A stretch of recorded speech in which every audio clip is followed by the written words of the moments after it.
sahabat PPG, perkenalkan kami dari kelompok SD Kanisius Bonharjo yang beranggotakan Dia Arum Pangastuti, Duratu Nafisa, Khotijah Putri Utami, Nina Sundari, dan Redita Dwirani.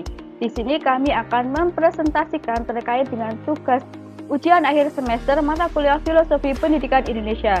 Di sini kami akan mempresentasikan terkait dengan rencana pelaksanaan pembelajaran.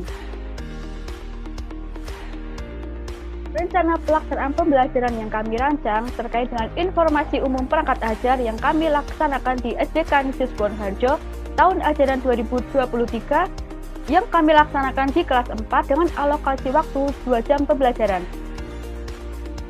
Kompetensi awal yang sudah dicapai, peserta didik mampu menjelaskan makna Negara Kesatuan Republik Indonesia dengan menerapkan profil pelajar Pancasila yang meliputi beriman dan bertakwa kepada Tuhan Yang Maha Esa dan berakhlak mulia, gotong royong, bernalar kritis, dan mandiri. Kemudian sarana dan prasarana yang sudah mendukung meliputi laptop, LCD proyektor, speaker, bahan ajar, LKPD, gambar-gambar pahlawan, kemudian media ular tangga proklamasi, dan kertas manila. Dengan target peserta didik yang berjumlah 12 peserta didik, kemudian menerapkan model Problem Based Learning atau PBL dengan metode pembelajaran yang digunakan meliputi diskusi, tanya jawab, serta ceramah, serta model pembelajaran yang digunakan adalah secara tatap muka.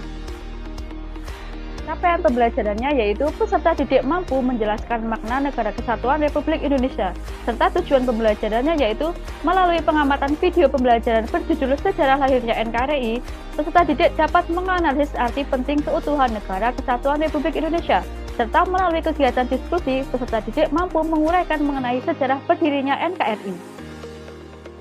Dengan materi pelajaran yaitu makna Negara Kesatuan Republik Indonesia, dengan pemahaman bermakna peserta didik mengetahui makna Negara Kesatuan Republik Indonesia, dan pertanyaan pemantik, apa yang terjadi jika rakyat Indonesia tidak bersatu, mengapa hal itu terjadi, kemudian persiapan pembelajarannya yaitu menyiapkan bahan ajar dan lembar kerja peserta didik, menyiapkan alat dan bahan yang digunakan dalam pembelajaran.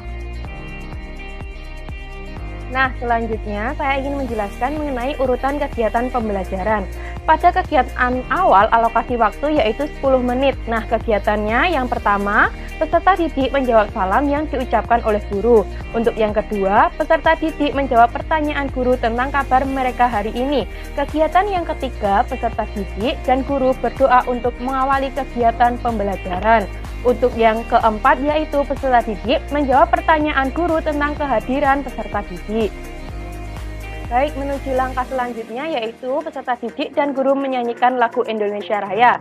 Selanjutnya, guru memberi motivasi peserta didik dengan mengajak peserta didik melakukan tepuk semangat dan tepuk kanisius.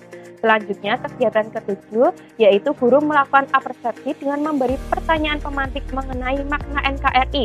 Kegiatan ke-8 yaitu peserta didik menyimak penjelasan guru terkait tujuan yang akan dicapai dalam pembelajaran hari ini. Selanjutnya, saya ingin menjelaskan mengenai kegiatan inti pada pembelajaran. Pada kegiatan inti ini saya alokasikan selama 50 menit. Nah, pada kegiatan inti terdapat fase-fase. Untuk fase yang pertama yaitu orientasi peserta didik pada masalah. Nah, pada kegiatan pertama, guru memberikan sebuah permasalahan kepada peserta didik melalui media video tentang sejarah lahirnya NKRI. Selanjutnya, untuk yang kedua, kegiatan peserta didik yaitu bertanya jawab dengan guru tentang permasalahan yang diajukan. Fase selanjutnya yaitu mengorganisasikan peserta didik untuk belajar. Nah, peserta didik pada fase ini dibagi menjadi beberapa kelompok. Setiap kelompok terdiri dari 3-4 peserta didik. Selanjutnya, setiap kelompok diberikan LKPD dan media gambar-gambar pahlawan yang terlibat dalam peristiwa proklamasi. Kegiatan peserta didik selanjutnya yaitu peserta didik memperhatikan penjelasan guru tentang petunjuk menggunakan LKPD. Selanjutnya yaitu fase ketiga. Nah, pada fase ini membimbing penyelidikan individu maupun kelompok. Pada fase ini kegiatannya yaitu dengan bimbingan guru, peserta didik bersama kelompoknya berdiskusi mengerjakan LKPD yang diberikan. Selanjutnya, guru mengajak peserta didik melakukan ice breaking senam pelajar Pancasila. Nah, setelah itu kegiatannya yaitu peserta didik memperhatikan penjelasan guru tentang pengerjakan menggunakan LKPD. Fase selanjutnya yaitu fase keempat, mengembangkan dan menyajikan hasil karya. Nah, pada fase ini setiap kelompok secara bergantian mempresentasikan hasil pekerjaan di depan kelas. Kelompok lain menanggapinya. Untuk kegiatan selanjutnya, guru memberikan apresiasi kepada kelompok yang telah presentasi di depan kelas.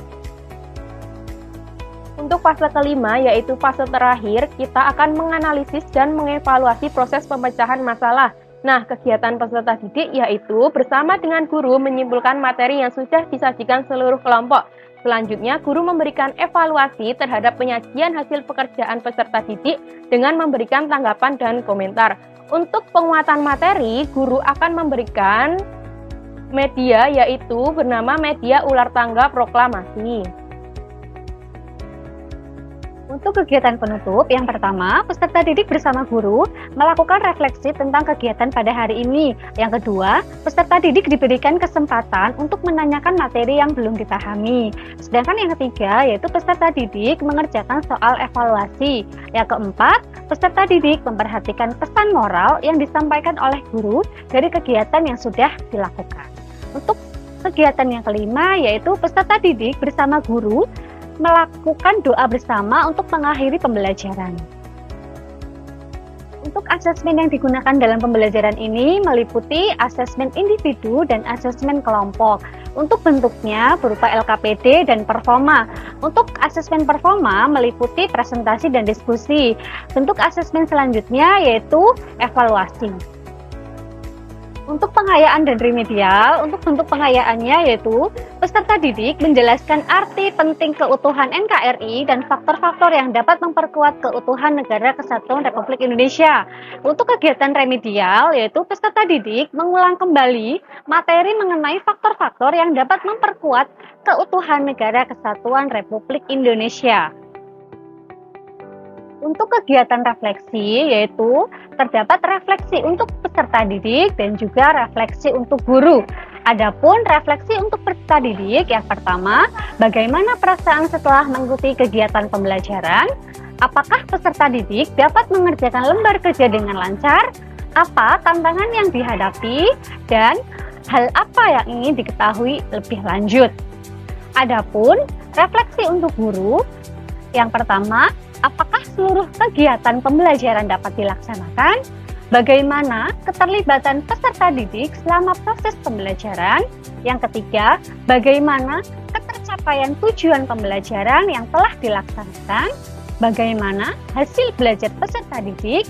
Dan apa saja kendala yang dihadapi selama proses pembelajaran? Dan yang terakhir, bagaimana tindak lanjut yang akan dilaksanakan terhadap pembelajaran yang sudah dilaksanakan. Dalam modul ajar ini terdapat beberapa lampiran yang digunakan. Yang pertama, terdapat bahan ajar. Yang kedua, lembar kerja peserta didik atau LKPD. Ketiga, lembar evaluasi. Keempat, instrumen penilaian. Dan yang kelima adalah glosarium. Selanjutnya, media inovasi yang kami gunakan yaitu ular tangga proklamasi. Adapun alat yang digunakan yaitu laptop atau PC yang telah terinstal Corel. Yang kedua, mouse jika diperlukan. Yang ketiga, gunting. Dan yang keempat, printer. Lalu untuk bahan yang digunakan, yang pertama adalah gambar-gambar animasi ular dan tangga. Yang kedua, ada bidak dan dadu. Selanjutnya, cara membuat ular tangga itu yang pertama, membuka aplikasi Corel. Yang kedua, buatlah kolom-kolom berbentuk persegi sebanyak 30 kotak atau 8x8 balok kecil. Yang ketiga, isilah gambar-gambar animasi ular dan tangga pada beberapa kolom-kolom tersebut. Yang keempat, beri nomor pada kolom-kolom tersebut. Yang kelima, pada bagian bawah peta tulislah aturan dan cara bermain. Dan yang terakhir, cetak di percetakan. Dan selanjutnya adalah cara membuat kartu pertanyaan. Yang pertama, membuat desain kotak-kotak persegi panjang dengan ukuran 5,5 x 7,5 cm. Yang kedua, membuat pertanyaan-pertanyaan untuk kartu. Nah, berikut adalah desain kartu-kartu ular tangga proklamasi. Berikut adalah pertanyaan-pertanyaan yang ada dalam kartu. Jadi, dalam kartu pertanyaan ini terdapat 15 soal. Jadi, pertanyaan-pertanyaan tersebut digunakan untuk memberikan penguatan kepada peserta didik terhadap materi yang telah dipelajari. Selanjutnya, cara menggunakan media. Yang pertama, semua pemain memulai permainan dari petak nomor 1 dan berakhir pada petak nomor 30. Yang kedua, terdapat satu buah dadu, gunakan satu bidak untuk satu pemain. Yang ketiga, lakukan home pipa untuk menentukan urutan bermain. Yang keempat, pada saat gilirannya, pemain melempar dadu dan dapat memajukan dadunya beberapa petak sesuai dengan angka lingkaran dadu. Yang kelima, boleh terdapat lebih dari satu bidak pada suatu petak. Yang keenam, bagaimana keterlibatan peserta didik selama proses pembelajaran.